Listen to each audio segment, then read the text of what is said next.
ভাবছিলাম বাসায় চলে যাব, কিন্তু তা আর পারলাম না। যেখানে বাঘের ভয় সেখানেই সন্ধ্যা হয়। কে জানতো উনি আজকে আসবেন। ভয়ে ভয়ে দরজা খুলে ভিতরে ঢুকলাম। দেখি ম্যাম চোখে চশমা লাগিয়ে ফোন টিপছে। হয়তো আমার অপেক্ষা করছিল। আমাকে দেখতে পেয়ে বলল, নবাব সাহেব আসেন আসেন, আপনার জন্যই তো অপেক্ষা করে বসে আছি। আপনার নামটা জানো কি? আমি বললাম, জি ম্যাম, দীপু। আরে ম্যাম কেন বলছেন আমাকে? স্যার, আপনি এত বড় একটা কোম্পানিতে চাকরি করেন, আমাকে তো আপু বলে ডাকবেন, ওই আগের মতোই। মাথা নিচু করে বললাম, সরি বলছি তো ম্যাম, আমি জানতাম না এটা যে আপনি হবেন। ম্যাম টেবিলের উপর জোরে হাত দিয়ে আঘাত করে বলল, অফিসে আসেন কি মজা করার জন্য? যখন ইচ্ছা চলে যাবেন। এটা কি আপনার বাবার অফিস? আমি কোনো কথা বললাম না, চুপচাপ দাঁড়িয়ে আছি। এক বইয়ের চিন্তায় বাঁচি না, এর মাঝে আরেক বিপদ এসে হাজির। ভালো লাগে না আর এইসব। ম্যাম আবার বলে উঠলেন, আজকে থেকে আপনার চাকরি নাই, এখন অন্য জায়গায় গিয়ে চাকরি দেখতে পারেন। এরকম মানুষ আমার কোম্পানিতে আমি রাখবো না। না জানি কাজ না করে কতদিন বসে বসে বেতন নিয়েছেন। এটা শুনেই মেজাজ আমার হট হয়ে গেল। গলা থেকে টাইটা সরিয়ে বললাম, তোর বাপের চাকরি তুই কর শালিম, এই চাকরি তোরে আমি দিয়ে গেলাম। এছাড়া আর কি বলবো বলেন? এমনি টেনশনে বাঁচি না, এর মাঝে আবার বলে চাকরি নাই। মাথাটা পুরোপুরি গরম হয়ে গেছে আজকে। এগুলো বলে দরজা দিয়ে যেই বেরোবো, পেছন থেকে ম্যাম বললেন, দাঁড়ান। আমি পিছনে তাকিয়ে বললাম, আসলে আমি সরি ম্যাম, আপনার সাথে এভাবে কথা বলার জন্য। বাসা থেকে ঝগড়া করে আসছি তো এজন্য। আর সমস্যা নেই, চাকরি থেকে বের করতে হবে না, আমি নিজেই চলে যাচ্ছি। আসলে ওনাকে বকা আমার ঠিক হয় নাই। কার রাগ দিয়ে কার উপর মিটিয়ে দিলাম। যতই হোক উনি আমাদের অফিসের বস। এর মাঝেই ম্যাম বলে উঠলেন, আমি তোরে এজন্য ডাকি নাই বিয়াদব। তোদের মতো ফালতু ছেলেকে কে যে এইসব চাকরি দেয় বুঝি না। আরেকবার যদি এই অফিসের আশেপাশে দেখি না, পা ভেঙে ফেলবো। মনটা চাইছে অনেক কিছু বলতে, কিন্তু আর বললাম না। ওরা টাকাওয়ালা মানুষ, যা ইচ্ছা তাই করতে পারবে। তবে আমার খারাপ ব্যবহার করা উচিত হয় নাই। এছাড়া কি করব বলেন? এমনি মাথা আমার খারাপ হয়ে আছে। অফিস থেকে বের হতে হতে শুনলাম কে জানি বলছে, আমাদের নতুন ম্যাম অনেক ভালো আছে, তার ব্যবহার খুব ভালো, আর বিশেষ করে উনি কাউকে বকা দেয় না, খুব সুন্দর ভদ্রভাবে কথা বলে। মনে মনে বললাম, তাহলে আমার সাথে এমন করলো কেন? হয়তো আমি আগে ওনাকে রাগিয়ে দিয়েছি। নতুন ম্যাম আসতে না আসতেই আমার চাকরি শেষ হয়ে গেল। ও মোর কপাল। দিনকাল খারাপ গেলে যেমন হয় আর কি। অফিস থেকে বের হয়ে একটা খোলা মাঠে গিয়ে বসলাম। আগে মনটাকে একটু শান্ত করি, পরে বাসায় যাব। এই প্রচণ্ড রোদ্রের মাঝে বসে আছি। অনেকেই হয়তো আমাকে পাগল বলতে পারে, তবে এখানে বসে আছি শুধু শরীরের রাগটা কন্ট্রোল করার জন্য। হালকা হালকা হাওয়া আসছে। কিছুক্ষণ পর উঠে যাই চলে যাব, তখন পিচ্ছে একটা মেয়ে ফুলের তোড়া নিয়ে এসে বলল, ভাইয়া এই ফুলগুলো নেন না, বাসায় গিয়ে ভাবিকে দিবেন। বেশি না, আমাকে 50 টাকা দিলেই হবে। মেয়েটাকে দেখে একটু মায়া লেগে গেল। মুখটা ঘেমে একাকার হয়ে গেছে, তাও এই রোদ্রের মাঝে ঘোরাঘুরি করছে কয়েকটা টাকার আশায়। মেয়েটাকে বললাম, চলো ওইদিকে গিয়ে বসি, তারপর তোমার সব ফুলগুলো আমি কিনে নিব। ভালো একটা জায়গায় গিয়ে বসলাম। আশেপাশে অনেক মানুষ গার্লফ্রেন্ড বয়ফ্রেন্ড নিয়ে বসে আছে। এদের কথা বলে আর গল্পটা নোংরা করতে চায় না। পিচ্চি মেয়েটাকে প্রশ্ন করলাম, কি করলে টেনশন কমে যাবে বলতে পারবে তুমি? পিচ্চি আমার কথায় উত্তর দিয়ে বলল, সবকিছু মিলিয়ে একটা মানুষ হয় জানেন ভাইয়া। একটা মানুষের ভিতরে বিবেক বুদ্ধি সবকিছু আছে, আর টেনশন আছে বলেই তো সে সবকিছু সফল করতে পারছে। কিভাবে টাকা ইনকাম করবে, কিভাবে পরিবারকে সুখে রাখবে, সেই টেনশনই তো তার ভিতরে থাকবে, এটাই তো স্বাভাবিক। যেমন আমার টেনশন, আমি আমার বাবা মাকে কিভাবে সুখে রাখবো। এই তো এজন্য রাস্তায় রাস্তায় ফুল বিক্রি করে তাদের মুখে 2 মুঠো ভাত জোগাড় করি। তবে টেনশন নাই কাদের জানেন? যাদের পরিবার বলতে কিছু নাই। সত্যি পিচ্চির কথা শুনে মনটা ভরে গেল। খুব সুন্দর করে সাজিয়ে গুছিয়ে মেয়েটা কথা বলতে পারে। পকেট থেকে 500 টাকার একটা নোট হাতে দিয়ে একটা ফুল নিয়ে বললাম, এগুলো রেখে দাও তুমি। মেয়েটি বলল, কিন্তু ভাইয়া। আমি বললাম, আরেকদিন আমাকে ফ্রিতে ফুল দিয়ে দিবে, তাহলেই তো হয়ে যাবে। মেয়েটি বলল, দেখতে দেখতে মেয়েটি টাকা নিয়ে চলে গেল। আস্তে করে উঠে বাড়ির দিকে রওনা দিলাম। তবে আজকে যত বাসার কাছে যাচ্ছি, ততই যেন আমার বুকের ভয়টা বেড়ে যাচ্ছে। বুঝলাম না কেন এমন হচ্ছে। বাসার কাছে গিয়ে দেখি অনেক মানুষ জড়ো হয়ে আছে আমার বাসার সামনে। সেতু দূর থেকে আমাকে দেখতে পেয়ে আমার কাছে এসে বলল, আমি কি বলছিলাম ভাইয়া মনে আছে? আজকে দেখেন রিফাত ভাইয়া আর আমার ভাবি, মানে আপনার বউ, পরকিয়া করতে গিয়ে ধরা পড়েছে। অনেকগুলো ফোন দিয়েছি আপনাকে, একটাও তো ধরলেন না। সেতুর কথা শুনে এখন সত্যি সত্যি আমার চারপাশের পরিবেশটা ঘুরতে লাগলো। যে আমাকে এতটা পরিমাণে ভালোবাসে, সে আজকে এই কাজ করলো, মেনে নিতে পারছে না কোনোভাবেই। খুব কষ্ট হচ্ছে এগুলো দেখে। আমাকে দেখতে পেয়ে অনেকেই বলছে, স্বামী বাইরে চাকরি করে আর এই সুযোগে বউ ঘরের ভিতরে নোংরামি করে। চিচি, এমন বউ থাকাচ্ছে না থাকাই ভালো। এরা সমাজটাকে ধ্বংস করতে চাইছে।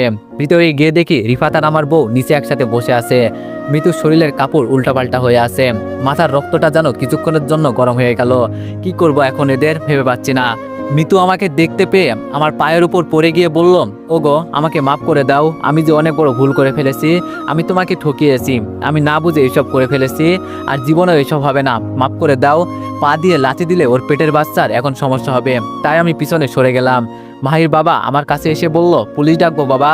আমি বললাম, না আঙ্কেল, তা করতে হবে না, সবাইকে বলুন এখান থেকে চলে যেতে। পাশ থেকে এক মুরব্বী বলল, চলে যাবে মানে? আমরা এর সুস্থ বিচার দেখতে চাই, এভাবে ওদের রেখে গেলে ওরা আরো সুযোগ পাবে। মুরব্বির দিকে তাকিয়ে বললাম, দেখুন চাচা, আমি চাইলে ওকে মারতে পারি, কিন্তু ও 3 মাসে প্রেগনেন্ট, তাই আমি ওর উচিত শিক্ষা দিব, চিন্তা করবেন না। সবাই তো দেখে যেতে চান, অপেক্ষা করুন। আমার মতো এক ইয়াং ছেলে বলল, সে তোমার বউ, তুমি দেখবে, ওকে তো ছাড়বো না আমরা। ওই সবাই শালাকে ধর। এটা বলতেই রিফাতকে টেনে নিয়ে মারতে মারতে আধমরা করে ফেলছে। জনগণের মার বোঝেনি তো কেমন মারবে। মিতু শুধু মাথা নিচু করে কান্না করছে। আমি আরো আগেই কাজীকে কল করেছি এখানে আসতে। এই মেয়েকে নিয়ে আমার পক্ষে আর সংসার করা সম্ভব না। আর দেখতে দেখতে কাজী সাহেবও চলে আসছে। কাজে আসতেই বললাম, ওদের বিয়ে পড়ানো শুরু করুন। এটা বলতেই মিতু জোরে চিৎকার দিয়ে কান্না করে বললাম, ওগো আমার ভুল হয়েছে, আমাকে মাফ করে দাও, এমন শাস্তি আমাকে আর দিও না, আমি তোমাকে ছাড়া থাকতে পারবো না। এটা বলতেই মিতু আমার কাছে এসে আমার চোখের উপর চোখ রেখে বলল, আমার চোখের দিকে তাকিয়ে বলো, আমাকে মাফ করোনি?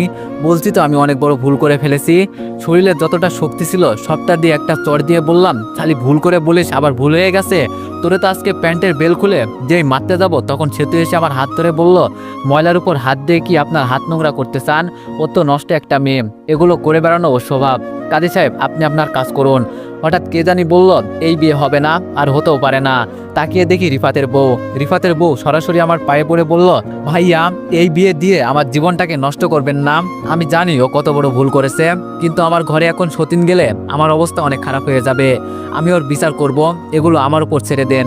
আমি ভাবিকে পায়ের উপর থেকে তুলে বললাম, আপনি কেমন মেয়ে হ্যাঁ, যে নিজের স্বামীকে কন্ট্রোল করতে পারেন না? বউ থাকতে অন্য মেয়ের কাছে চলে আসে। আর আমার কথা কি বলবো, টাকা করতে করতে জীবনটাই বরবাদ করে ফেলেছি। ওর মতো মেয়েকে যদি পারতাম আমি মেরে ফেলতাম। আপনি জানেন ওর পেটে এখন আপনার স্বামী বাচ্চা। মিতু কান্না করতে করতে আমার দিকে তাকিয়ে বলল, এই বাচ্চাটাকে অন্তত ওর বলো না, এটা তো আমাদের সন্তান। কেন দীপু, তোমার মনে নেই আমাদের সন্তানকে অস্বীকার করছো তুমি? মিতুর কথা শুনে আমি হাসতে লাগলাম। মাইকে ডেকে বললাম, সেই দিন কি হয়েছিল বলতো? মাই এক এক করে সব বলে দিল। এখন তো মিতুর মুখটা দেখার মতোই হয়েছে। অনেক কাহিনী হয়েছে, আর নাম আগে ওদের সমাধান করি, পরের হিসাব করব। এই কাজী আপনি বিয়ে পড়ান। ভাবি বাধা দিয়ে বলল, ভাইয়া আমার দিকে একটু তাকিয়ে দেখুন না, আমি কিভাবে বাঁচবো। ভাবি আমাকে আর কিছু বলবেন না, আমার মাথা এমনি অনেক গরম হয়ে আছে। আমি তো আর অন্যদের মতো রাগে ওদের মারছি না। একবার এই কাজ করার আগে এইসব কথা চিন্তা করলো না, মনে তো চাই এদের। সে তো আমার হাতে এক গ্লাস পানি এনে দিয়ে বলল, মাথাটা ঠান্ডা করেন ভাইয়া, আমি জানি এখন আপনার ভিতরে কি চলছে, কি আর করবেন বলেন। যেটা হয়ে গেছে সেটা কি আর বললে আসবে? বিয়ে সবকিছু ওকে, কিন্তু ওরা দুজন কেউই কবুল বলতে চায় না। একটা ছেলেকে ইশারা করে বললাম, যাও কবুল বলার জন্য যা ইচ্ছা তাই করো। ছেলেটা আমার কথা মতো তাই করলাম। রিফাত তো এমনি আদমারা হয়ে আছে, ওর মুখ ধরতেই ভয়ে ভয়ে কবুল বলে ফেললাম। ছেলেটা ফিরে এসে বলল, আপনার বউয়ের কাছে আপনি যান, আমি এইসব নোংরা মেয়েদের গায়ে হাত দিব না। আমি মিতুর সামনে গিয়ে বললাম, খুব শীঘ্রই তোরে আমি ডিভোর্স দিব। আমার কাছে ভালো সেজে গোপনে গোপনে তোরে মনটা চাইছে মেরে ফেলি, এখন ভালোই ভালোই কবুলটা বলে ফেল, তোর উপর হাত তুলতে আমার বাধ্য করিস না। মিতু বলল, প্লিজ তুমি এমনটা করতে পারো না, আমি না জেনে অনেক বড় ভুল করে ফেলেছি, এখানে আমার কোনো দোষ ছিল না, সব তোমার বন্ধুর। আমি বললাম, তোর কথা শেষ হয়েছে, এখন আর কিছু শুনতে চাই না, কবুল বলতে বলছি বল, নইলে এখন কিন্তু। মিতু বলল, একবার। আমি এবার চিৎকার দিয়ে বললাম, তুই কবুল বলবি নাকি অন্য ব্যবস্থা করতে হবে? মিতু ভয়ে ভয়ে কবুল বলে অন্য কারোর বউ হয়ে গেল। এখন আমার ভিতরে একটু ভালো ফিল হচ্ছে। যাক, এর তো একটা সমাধান করতে পেরেছি। অন্যদের মতো মারিও নাই কাটিও নাই, একেবারে জায়গায় ঠিক করে ফেলছি। তবে এখন থেকে মিতুর জীবনের দুর্দশা শুরু হবে, এটা আমি শিওর। সবাইকে বললাম এখন থেকে সমাধান হয়েছে, সবাই প্লিজ চলে যান। যেতে যেতে একটা ছেলে বলল, ওদের মেরে ফেলা উচিত ছিল, নইলে আবার কোন দিন কার সাথে কি করে বসে ঠিক নেই। এখন রুমে আসি আমি, মিতু, রিফাত আর ওর বউসহ সেতুর পরিবার। এখন একটু ওকে জিজ্ঞেস করব আমার সাথে কেন এমন করলো। হঠাৎ করে আঙ্কেল আমার দিকে তাকিয়ে বলল, বাবা এখন তুমি তাহলে কি করবে? আমি বললাম, আঙ্কেল এখান থেকে কাউকে যেতে দিবেন না, আমি একটু মিতুর সাথে আলাদা করে কথা বলবো, কয়েক মিনিট অপেক্ষা করুন। সেতু বলল, ভাইয়া বুঝলাম না আপনি কি করতে চাইছেন। এত কিছু হয়ে যাওয়ার পরেও মুচকে এসে বললাম, তেমন কিছু না সেতু, ওকে একটু জিজ্ঞেস করব আমার সাথে কেন এমন করলো। মিতু আমার দিকে অসহায় হয়ে তাকিয়ে আছে। আমি মিতুকে হাত দিয়ে ইশারা করে বললাম রুমে যেতে। যেতে যেতে রিফাতকে বললাম, তুই আমার বেস্ট ফ্রেন্ড হয়ে আমার সাথে এমন করবি আমি জানতাম না। তুই আমাকে সরাসরি বলতি, আমি নিজে ওর সাথে তোর বিয়ে দিয়ে দিতাম। তবে এটাই শুধু বলবো, ভালো থাকিস। আর কিছু বলার নেই আমার। আর কিছু বললাম না, রুমে গিয়ে সরাসরি দরজা বন্ধ করে দিলাম। দরজা বন্ধ করে মিতুর দিকে তাকাতেই মিতু আমার পায়ের উপর হুমড়ি খেয়ে পড়ে গেল। দুই হাত দিয়ে আমার পা ধরে আছে। মেজাজ আমার কতক্ষণ ঠিক থাকে বলেন? দিলাম জোরে পা দিয়ে এক লাথি।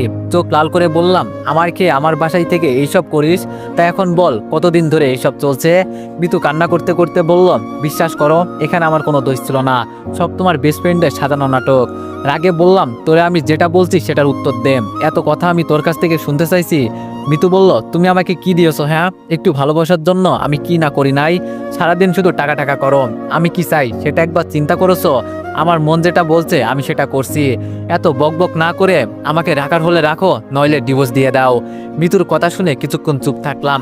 আনমনে বলে উঠলাম, যার জন্য এত কিছু করলাম আজকে সে বলে আমার জন্য কি করেছো?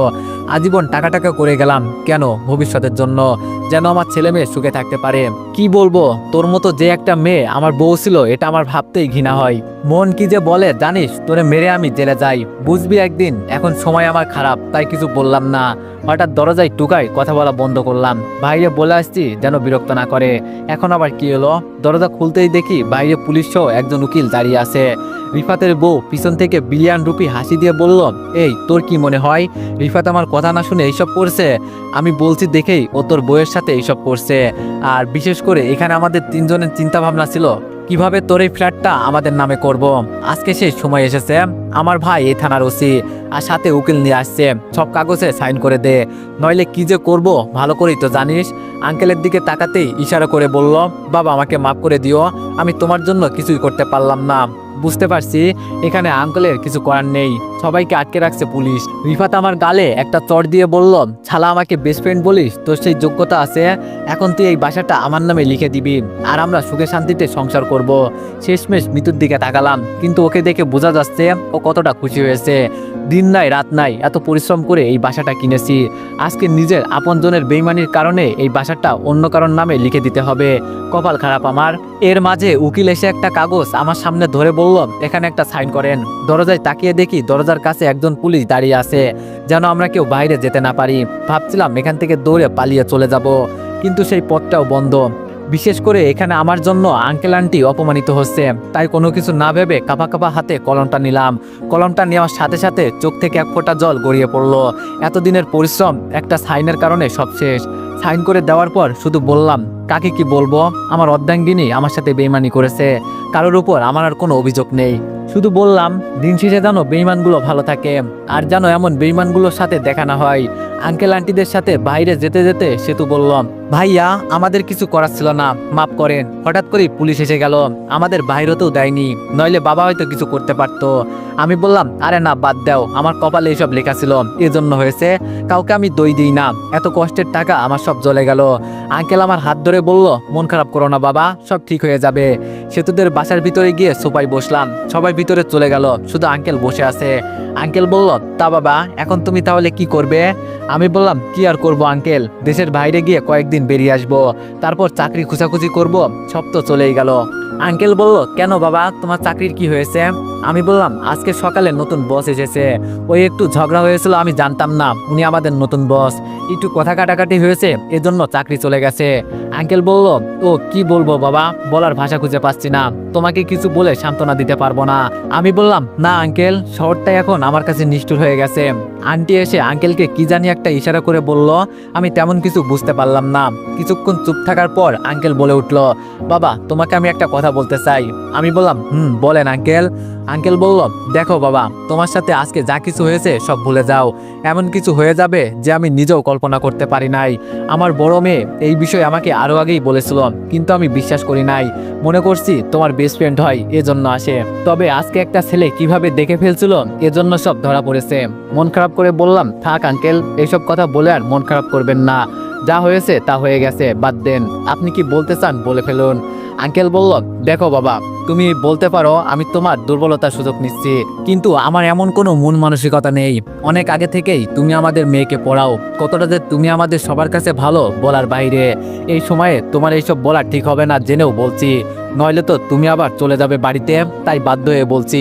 আমি বললাম কোনো সমস্যা নেই আঙ্কেল, আপনি বলেন। আঙ্কেল বলল, তুমি তো জানো আমার কোনো ছেলে নাই, তোমাকে আমি ছেলের মতোই দেখি। আমি চাইছি তোমার সাথে আমার বড় মেয়েকে বিয়ে দিতে, একটা জামাইও পেয়ে গেলাম, সাথে একজন ছেলে হয়ে গেল আমার। আঙ্কেলের কথা শুনে এবার আমি বোবা হয়ে গেছি। কি সব বলছে উনি? ওনার কি মাথা খারাপ হয়ে গেল যে আমার স্টুডেন্টকে তাকে বিয়ে করার কথা বলছে? না ভাই, এখন মনে হচ্ছে আমার পুরো মাথাটা ধরে গেছে। তো এভরিওয়ান, নেক্সট পার্টের জন্য সবাই একটু বেশি বেশি কমেন্ট আর একটু বেশি বেশি কপি লিঙ্ক করে দিও। ধন্যবাদ।